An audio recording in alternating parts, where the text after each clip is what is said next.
font l'actu et ils sont sur RJFM. 7h45, l'invité du jour. On va mettre les baskets ce matin parce qu'il y a ce dimanche dans les rues du centre-ville le traditionnel 10 des Ducs et on va en parler avec nos invités, mais c'est un 10 des Ducs qui s'annonce record. Avec nous pour en parler ce matin, 3 des chevilles ouvrières, dirigeants, anciens dirigeants, actuels dirigeants de Montluçon Athlétisme, Denis Geffroy, Jean-Pierre Duverger, Guy Hamelin, bonjour. Bonjour. Merci à tous les 3 d'être avec nous ce matin. On va commencer par ça peut-être, jeudi, une édition record du 10 des Ducs parce que vous êtes en train de recenser les inscriptions qui se font en ligne jusqu'à ce soir, on le précise, et ça va cartonner, tout simplement. Ouais, c'est une année record. On avait estimé que ça allait être un succès, mais on n'avait pas estimé à ce point-là. On va passer je pense qu'on va être à 1200 sur toutes les courses là.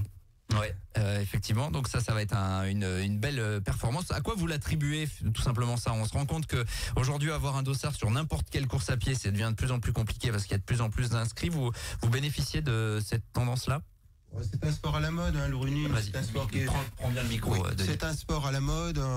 C'est facile de courir, prendre les baskets, un short. C'est pas comme aller sur un terrain de foot où il faut des crampons. Le fait qu'il n'y ait pas de certificat médical avec le PPS aussi. Voilà, l'évolution aussi. Jimmy Gressier, qui fait une belle médaille d'or sur le 10 000 mètres aussi, va avoir une influence sur les courses à pied. Donc là, c'est un sport à la mode, qui est à la vogue. Et bon, voilà, maintenant tous les niveaux sont acceptés et bienvenus sur les courses à pied et on voit les effets actuellement. Toutes les compétitions sont quasiment complètes. Je sais que vous voulez être humble et vous voulez pas nous dire que votre compétition elle est top pour faire des chronos notamment. Ouais, c'est vrai qu'elle est top. Elle est top. Je rappelle tout à l'heure, on est à la 18e édition. La première édition, on était un peu plus de 200.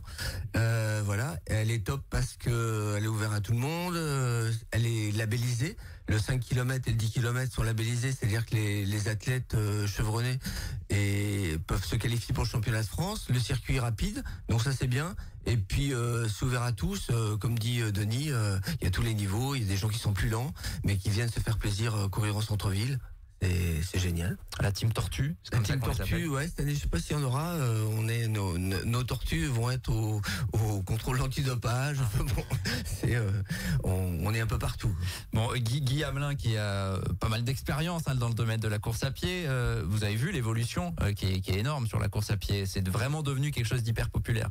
Oui, comme le disait Denis, je crois que comme on ne demande plus de certificats médicaux, maintenant c'est un gros plus du fait du manque de docteurs déjà. Les gens avaient de gros problèmes pour obtenir ce certificat et donc ça simplifiait beaucoup les choses et on voit que partout en France où il y a des courses, le nombre d'inscrits explose et puis là moi, j'ai commencé ici avec les foulées du Vieux-Château. C'est vrai qu'on a évolué depuis, on a une belle expérience. La communication, il fait pour beaucoup. Et cette année, ça sera un très beau succès, je pense. Et puis, il y a une vraie dynamique, je vais me tourner vers le président, Denis. Il y a une vraie dynamique autour de Montluçon Athlé. On voit qu'il y a du monde dans les clubs, il y a des licenciés et ça se traduit forcément à l'organisation de vos courses. Ah oui, actuellement là, on a dépassé le cap des 200 licenciés. Je pense qu'on va finir à 250, voire 260 cette année, parce que on a encore pas mal de dossiers en cours. On a beaucoup de jeunes le samedi matin. Ça c'est vrai que là-dessus. Après, c'est comme dans tous les clubs. Nous, Montluçon Athlétisme, on va avoir un nouveau stade et le club va se réorienter un petit peu sur la piste, parce que là, on avait un gros souci par rapport au tartan. Le Montluçon Athlétisme, je veux pas dire que c'est un club en vogue, mais actuellement on a quand même de belles choses à faire valoir. On a des futures installations qui vont être top et on espère continuer sur une belle envergure. Le problème du club actuellement, ce sont les bénévoles comme partout et voilà, il va falloir qu'on évolue peut-être par un désemploi ou un emploi, on verra bien dans l'avenir. D'accord. Bénévoles, vous cherchez encore peut-être des signaleurs du monde ou c'est bouclé pour dimanche? On n'est pas trop mal. Franchement, on n'est pas trop mal.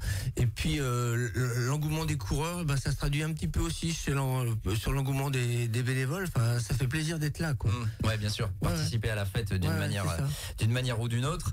On va parler donc de ces compétitions. Il est encore possible de s'inscrire sur certaines des distances ou pas là du coup ce matin à 7h49? Alors c'est possible de s'inscrire. Alors chez les jeunes catégories, c'est bien sûr possible. Les petits ducs, les jeunes ducs, les babies. On peut aller sur Sportips et c'est gratuit. Et puis on peut s'inscrire sur le 10 km encore. Il reste une centaine de places, une centaine de dossards. Le 5 km est complet. Alors ça c'est vraiment une nouveauté pour le coup. Vous êtes à quoi, 400 à peu près sur le 5? Ouais, on est à 400 sur le 5. C'est-à-dire que quand on a commencé de prévoir la course au mois de en mars-avril, on s'est dit on va prévoir large par rapport aux autres années. On s'est dit allez, on limitera à 600 et 400 pour le 10 et le 5. Et là, petit coup de stress avant-hier, je crois, quand on a vu que ça montait à une rapidité vertigineuse et il faut pas faire de déçus, quoi. Voilà, donc faut prévenir. Ouais, bien sûr. Alors on peut expliquer pourquoi vous limitez le nombre de dossards. C'est que en termes d'organisation, il faut pouvoir suivre. Hein.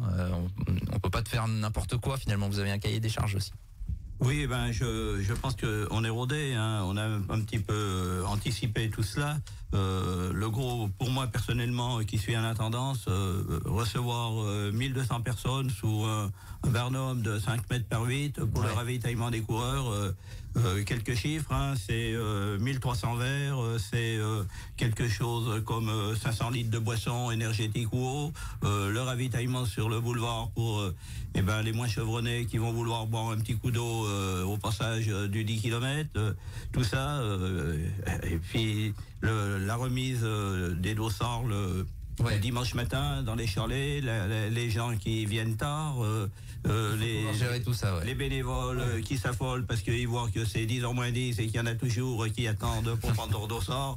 Tout ça, c'est un petit peu de stress, mais je pense qu'avec l'expérience, on va pouvoir surmonter ça. Bien sûr. Alors déjà, on peut peut-être donner le conseil à ceux qui ont déjà pris leur dossard d'aller les récupérer samedi. Hein. Vous faites une permanence. Ouais. Samedi après-midi, à la maison des associations des Grands Prés, il est prévu 16h, 19h. On va voir avec notre chronométreur si on peut avancer un petit peu et puis on mettra l'info sur les réseaux.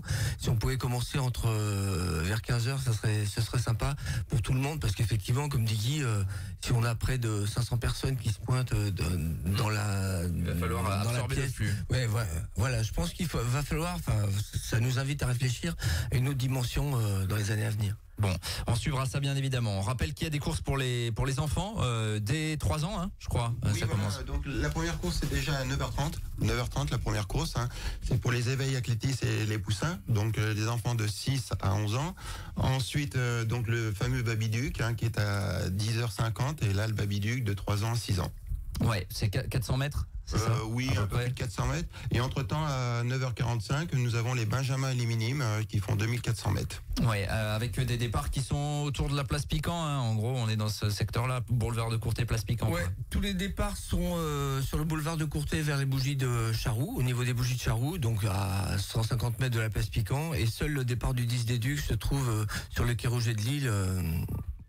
Devant la caisse d'épargne. Effectivement, il faut le dire que les gens se fassent pas piéger à attendre là-bas parce que sinon ils vont attendre le départ à un moment. Venons-en aux 2 grandes courses donc du week-end, 5 et 10 km. Est-ce que les parcours ont changé, messieurs? Non, pas changé. On a un parcours labellisé qui l'est fait pour 5 ans. Donc on verra pour 2027 pour la 20e. Mais non, le parcours change pas. C'est très plat, c'est très roulant. Il y a quelques faux plats, mais bon, voilà, il a sorti du Carouget de Lille, tout ça, mais c'est très roulant, ça débride un peu les muscles. Non, il est super rapide, faut se méfier, faut juste pas se laisser emballer, faut se connaître un petit peu, et puis voilà, quoi. Guy Hamelin, pas se laisser emballer, notamment quand on revient par par la rue du Faubourg Saint-Pierre, là, qu'on repique sur le boulevard de Courtet, qu'il y a du monde qui est là, notamment, et qu'on est parti pour un deuxième tour du 10. Là, on aurait tendance à allonger la foulée, et il faut faire attention parce qu'il reste. Oui, dans les premiers coureurs, Denis va nous le dire tout à l'heure, il a quelques chiffres avec les temps. Ouais. Les premiers coureurs, allez, on va dire les 50 premiers, ce sont des coureurs aguerris qui vont savoir gérer. Je parle plus de la masse d'une manière générale. Oui, après dans les gens qui qui sont plus des joggers, je dirais, c'est pas péjoratif, mais des joggers qui font je veux pas dire du dimanche matin, mais des gens qui viennent là pour la détente, pour le bien-être, et ben c'est sûr que s'ils savent pas gérer, ça va quelquefois poser des problèmes. Il faut faire attention. Alors d'un point de vue sportif, justement, vous avez déjà une idée, bien évidemment, des engagés. Est-ce que vous pouvez déjà nous dégager des dossards, en tout cas des noms qu'il faudra retenir pour le 5 et le 10? Oui, alors sur le 5, on va commencer par les féminines. On peut lire donc Agathe Coutre du club, qui est en 17,56 sur 5. On a Chaillou Louise du Clermont Athlétisme qui est en 18,47. On a Jade Quiré de l'EMIA qui est en 18,57. On a la jeune Jade Soares du Clermont Athlétisme qui est en 19,57. Alors chez les hommes, là, c'est sur le 5 km, c'est du lourd. On a Vass Aigerjum du Stade Bordelais Athlétisme, un senior qui est en 14,15 sur le 5000, 30-10 sur 10 et surtout au 19e au cross-court au championnat de France à Châlons. Stade Bordelais, vous savez pourquoi il a des attaches Alors lui, la petite info, c'est qu'il est au Crèves de Vichy et Gaël a su mobiliser un petit peu de personnes sur le Crèves. Donc ça va être du très haut niveau là. Ouais. Là, ça court très très vite dans le top 20 français sur cross. C'est plus de 20 km/h. Ouais. Donc faut se rendre compte, 20 km/h déjà, il faut le tenir en vélo déjà. On a Baptiste Couder du Clermont Athlétisme qui vaut quand même 8,30 sur 3000 steeps. Donc il n'a pas trop de référence sur 5000 ou 5 km, mais sur 3000 steeps, 8,30, il fait partie des meilleurs mondiaux. Bien sûr. Et on peut passer au 10, Denis. Je suis désolé, je te speed un peu, c'est que le temps alors chez passe. les filles, nous avons Dajou Margot du Clermont Athlétisme, 33-38 sur 10 km. Le champion de France, qui est en équipe de France espoir sur le cross. Qui a les records Ligue 5 et 10 de sa catégorie. On aura Charline de notre club, Pascouré, quand même. La Broche Claire aussi du club du Montluçon-Athlétisme. Et chez les hommes, nous avons Roux Pablo, pareil, un espoir du Clermont Athlétisme, 30-13. Pimenta Simon de chez nous, qui vaut 31,09. On a Goulando, donc Mathieu, qui vient d'emménager sur Vichy, mais il n'est pas encore licencié, qui vaut 31,20. On a notre Julien Pruvot aussi, et qui a bien préparé le 10 km. Un petit jeune du Clermont Athlétisme, un junior, Simono et Emilien, qui a jamais fait de 10 km, mais bon, qui a un palmarès au niveau du championnat de France, multiple champion de France de course de montagne, 2000 steep, voilà. Bon, il y aura Mathieu Desbaudins aussi, ex-commentary, qui est au Clermont Athlé, qui est en équipe de France de montagne. Ouais. Et il vient débrider les muscles. Il a fait une belle séance samedi. Et ça va aller très très vite. Ça va aller très vite. On a bien compris que même d'un point de vue sportif, vraiment, pour le coup, il y a une vraie densité d'athlètes qui seront présents chez les garçons, chez les filles. On rappelle, vous avez jusqu'à ce soir, sur Internet, jusqu'à minuit, pour vous inscrire sur le 10 pour les courses pour les enfants, le 5. Donc on a bien compris que c'était full, c'était plein. Et on se donne rendez-vous évidemment dans le centre-ville de Montluçon, autour de la place Piquant, avec arrivée au pied du château des Ducs de Bourbon, ce dimanche matin. Merci à tous les trois. Bon courage pour l'organisation, parce que j'imagine que ça va être 48 heures speed pour vous aussi. 7h56 sur RJFM, on revient dans quelques minutes. Tous les matins, 7h45, l'invité du jour en direct sur RJFM. Retrouvez l'invité du jour en podcast sur rjfm.net et l'appli RJFM, mais aussi en replay vidéo sur YouTube et Facebook. RJFM.